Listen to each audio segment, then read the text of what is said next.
আমার প্রিয় বন্ধুরা গো, যারা বিদেশে কাম করতে চলে যান, যারা প্রবাসে কাজ করেন গো, আজকে এর কথাটা আমি তাদের উদ্দেশ্যে বলছি। আপনার স্ত্রী, আপনার সুন্দর স্ত্রী পরিবার ঘরে থেকে তুমি বিদেশে চলে যান গো, স্ত্রীর প্রতি অনেক তুমি বিশ্বাস রেখে চলে যাও গো, কিন্তু তোমার বেঈমান স্ত্রী দেখবেন, কি দেখবো, বেঈমান স্ত্রীকে না।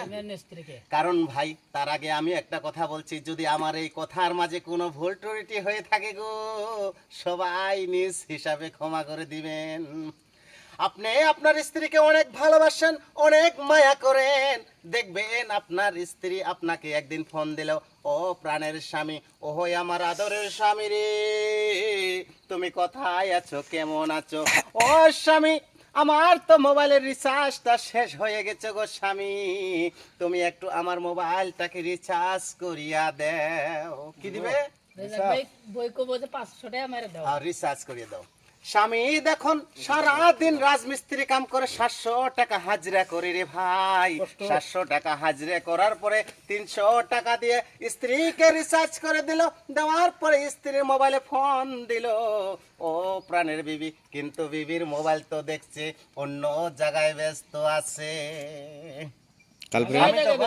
স্বামী তখন কথা বলতে পারলো না, তাই না?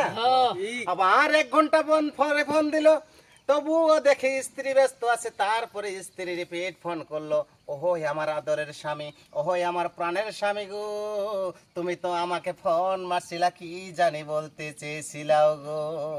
ও স্বামী, আমি তো আমার মার সঙ্গে কথা বলতেছিলাম গো স্বামী, এই জন্যই আমি তো ব্যস্তই আসছিলাম। স্ত্রী কি বলছে?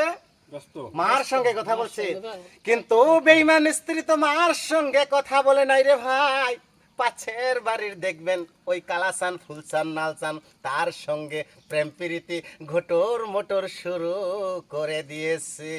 ঠিক ভাইরে, নারীকে কেউ কখনো বিশ্বাস করবেন না, কারণ আমাদের বন্ধু দেখবেন নারী কিন্তু পারে অনেক ছেলেকে জালে ফাঁসে। কারণ আমার নিজের বাস্তব কিছু কথা আপনাদের মাঝে তুলে ধরি। আমিও এমন একটা সুন্দরী মেয়েকে ভালোবেসেছিলাম, তাকে আমার জীবনের চেয়ে বেশি ভালোবেসেছিলাম রে ভাই, অনেক মায়া করেছিলাম, ভাবছিলাম আমার সবচেয়ে দামি বস্তু মনে হয় আমি পেয়েছি, কিন্তু সেটা ভুল। দেখবেন যেগুলা ভালো ভালো মেয়ে দেখতেই অনেক সুন্দর, রূপে ঝলমল করে, কিন্তু সে মেয়েগুলোর ভিতরে দেখবেন অনেক গিলটি আছে, কারণ তারা ঘন্টা পর পর একটা করে ছেলে চেঞ্জ করতে পারে তারা অনলাইনে। তখন তুমি